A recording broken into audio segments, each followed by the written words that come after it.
Órale. ¿Listos para un viaje en el tiempo por las calles y los caminos de nuestro México? No vamos a hablar de los Mustangs ni de los Porsches, no. Hoy les vamos a contar la historia de los huérfanos, los raros, los que solo un ingenio muy mexicano pudo crear. Esos carros que parecen salidos de un sueño. En los años 90, un autobús fantasma comenzó a rondar las carreteras del centro del país. No era una leyenda de espantos, sino de puro acero, el Dina Pícaro. Este microbús, fabricado por la empresa mexicana Dina, tenía una cara, como decirlo, inolvidable. Parecía estar en un perpetuo estado de sorpresa, con unos faros grandes y redondos que lo hacían ver como un pez sacado del agua. Pero su verdadera rareza no era su mirada, sino su destino. Fue un proyecto ambicioso para modernizar el transporte público, pero su producción fue cortísima y su diseño tan peculiar que se volvió instantáneamente reconocible. Hoy, ver un Dina Pícaro en circulación es como encontrar un fósil viviente. Es una leyenda porque es un espectro de una era específica de la industria mexicana, un sobreviviente de una batalla comercial que muy pocos recuerdan. Si lo ves en una carretera de noche, con esos ojos hojalata sorprendidos, entenderás por qué le dicen el fantasma.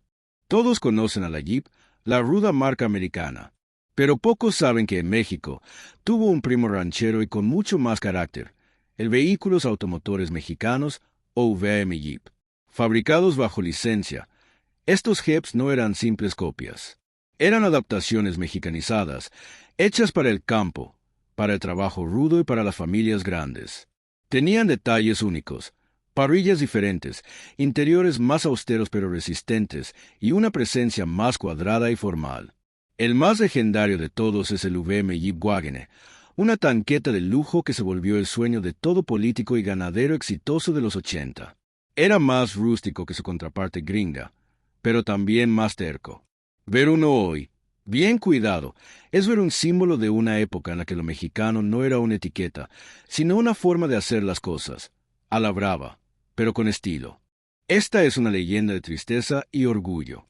A principios de los 2000, unos hermanos mexicanos, los Mastretta, decidieron que México podía tener su propio automóvil deportivo. No un coche cualquiera, sino un auto de fibra de carbono, con motor turbo y diseño propio.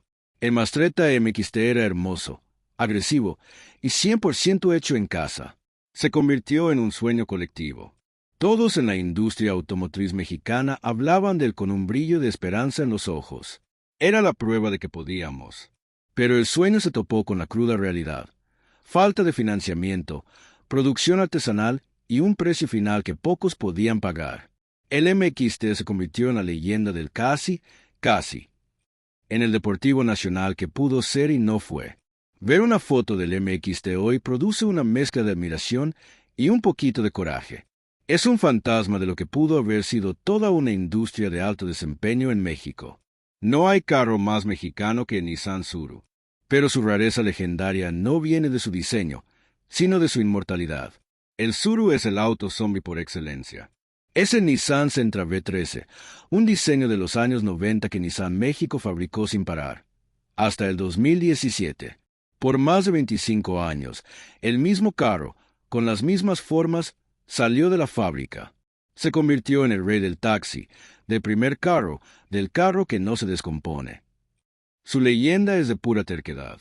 Mientras el mundo avanzaba con airbags y controles de estabilidad, el Tsuru seguía ahí, firme, con su motor de guerra y su chasis a prueba de todo. Es raro porque en ningún otro lugar del planeta un diseño tan viejo se mantuvo en producción por tanto tiempo. Es la leyenda viva de la resistencia mexicana, el auto que se niega a morir, incluso después de que dejaron de fabricarlo. En los años 70, un ingeniero mexicano llamado Don Ángel Álvarez tuvo una visión. Un automóvil deportivo con turbina de avión. Sí, como lo oyen. El Turbo Car nació de un sueño de ciencia ficción mexicana. El prototipo era bajito, con líneas futuristas y, en lugar de motor de pistones, una turbina. Hacía un ruido ensordecedor, como un jet en la banqueta, y prometía velocidades alucinantes. Se convirtió en una sensación en los periódicos. Pero aquí viene lo legendario. El proyecto era más humo que realidad. La turbina era tremendamente ineficiente. El carro era impráctico y probablemente muy peligroso. El Turbo Car se convirtió en la leyenda del invento mexicano llevado al extremo.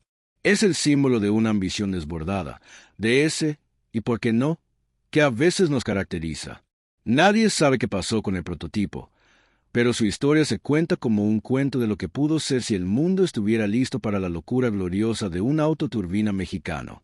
¿Qué hace un elegante pequeño deportivo francés, el Alpine A110, siendo fabricado en el norte de México? Esa es la pregunta que da vida a esta leyenda. En los 70, la fábrica Dina, en Saltillo, obtuvo la licencia para ensamblar este icónico auto de carreras. El resultado fue el Dinalpine A110. Era un carro espectacularmente fuera de lugar, un deportivo ligero y ágil, diseñado para las curvas de los Alpes, rodando por las avenidas de Monterrey o los caminos de terracería. Su producción fue corta y hoy es una pieza de colección ultra rara. Su leyenda reside en esa contradicción, la sofisticación europea nacida en la tierra de machacado con huevo. Encontrar uno es como encontrar un diamante en un taller mecánico. Es un pedazo de historia automotriz mundial que, por un capricho del destino, tiene matrícula mexicana. Antes de que llegaran las japonesas, el burrito era el rey. El Renault 4, fabricado por VM, era el auto del pueblo. Pero, qué incómodo era. Su suspensión era dura, su motor trasero hacía un ruido característico, y su carrocería parecía de lata. Pero ahí reside su leyenda. El Renault 4 se ganó el cariño a pura terquedad. Era el auto que podía subir cualquier cerro, meterlo por cualquier callejón y repararlo con un alambre y una pinza. Se volvió leyenda por su capacidad de sufrimiento. Era el compañero fiel, aunque ruidoso e incómodo, de miles de familias. Hoy, es un símbolo de nostalgia de una época más simple, donde un carro no necesitaba lujos, solo ganas de no rendirse. En los 70, Chrysler México decidió que lo que el país necesitaba eran autos enormes, de esos que ocupan 2 lugares de estacionamiento. Así nació el Chrysler Valiant Volare. Este auto era descomunal. Un sedán que parecía un yate, con una carrocería larguísima y un motor de 6 cilindros que bebía gasolina como si estuviera en oferta. En un México de calles angostas, el Volare era una rareza absoluta. Se convirtió en el auto de los narcos en las películas, del patrón de la hacienda, del político corrupto. Su leyenda es de exceso. Representa un momento en el que el tamaño se importaba, y el consumo de combustible era un detalle menor. Ver uno hoy es como ver un mamut en la ciudad.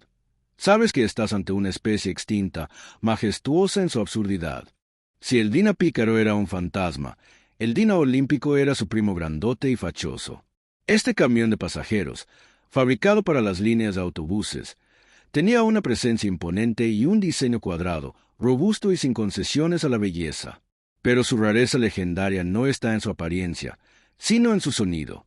Muchos de estos monstruos venían con motores diésel Detroit que producían un sonido profundo, gutural, inconfundible.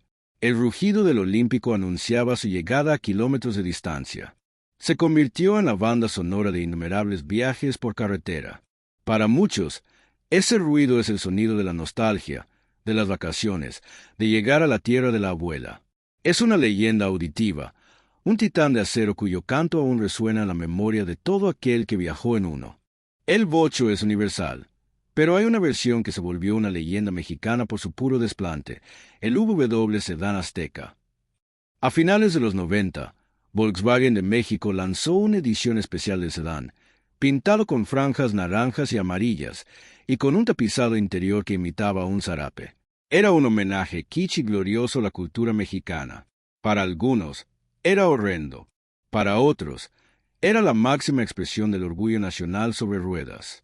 Se volvió legendario por ser tan específicamente mexicano, tan atrevido en su estética, que trascendió el ser un simple auto para convertirse en un objeto de culto. Ver un Azteca hoy es como ver una ofrenda de Día de Muertos rodando, un recordatorio colorido y un poco loco de nuestra identidad. El Dodge Charger nacional, el muscle car con toque local. Como el VM Jeep, el Dodge Charger también tuvo su versión hecha en México. A finales de los 70 y principios de los 80, se ensamblaron Chargers y Darts que, aunque parecían sus hermanos gringos, tenían detalles únicos. Podían tener diferentes combinaciones de motores, interiores más austeros o parrillas ligeramente distintas. Estos Chargers nacionales son leyenda para los cazadores de autos clásicos. Son rarezas dentro de una rareza. Encontrar uno y descifrar sus peculiaridades mexicanas es como encontrar una pieza de un rompecabezas que no sabías que faltaba. Representan la era de la industria nacional de autos grandes, y su leyenda crece con cada uno que es restaurado, mostrando que el muscle car también tuvo su sazón bien mexicana. Antes de que Hyundai se volviera un gigante, probó suerte en México con un auto que se veía salido de un cartoon de los 80, el Hyundai Pony. Este auto, con sus ángulos rectos y su aire de juguete, fue uno de los primeros carros coreanos en llegar masivamente al país. Se volvió legendario no por su calidad o diseño, sino por ser el pionero de una marca que luego se volvería omnipresente. Hoy, un Hyundai Pony en la calle es una reliquia.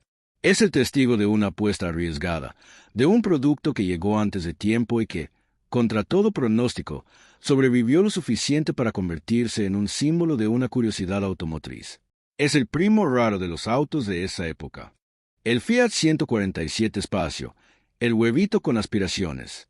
El Fiat 147 ya era un auto peculiar, pero su versión mexicana, el Espacio, lo llevó a otro nivel. Era un hatchback pequeño, panzón, que la gente bautizó cariñosamente como el huevito. Su diseño era redondeado y simple, pero su leyenda nació de su motor delantero y tracción trasera, una configuración poco común para un auto tan pequeño. Era económico y divertido de manejar, pero con una tendencia a oxidarse que se volvió parte de su folclore.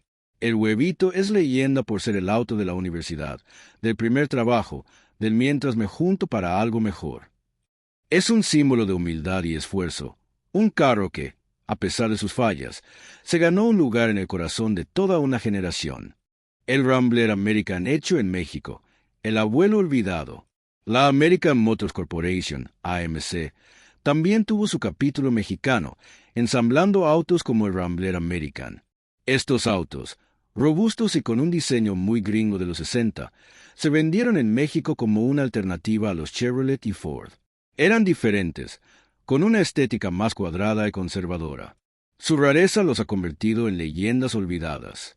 Son fantasmas de una marca que ya no existe, fabricados en un país que los adoptó por un breve tiempo. Encontrar un Rambler American mexicano es desenterrar un fósil de una rama extinta del árbol automotriz nacional.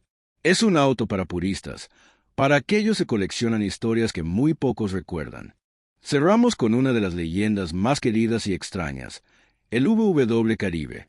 Básicamente, era un VW sedán convertido en una camionetita, una pick-up, un buggy familiar.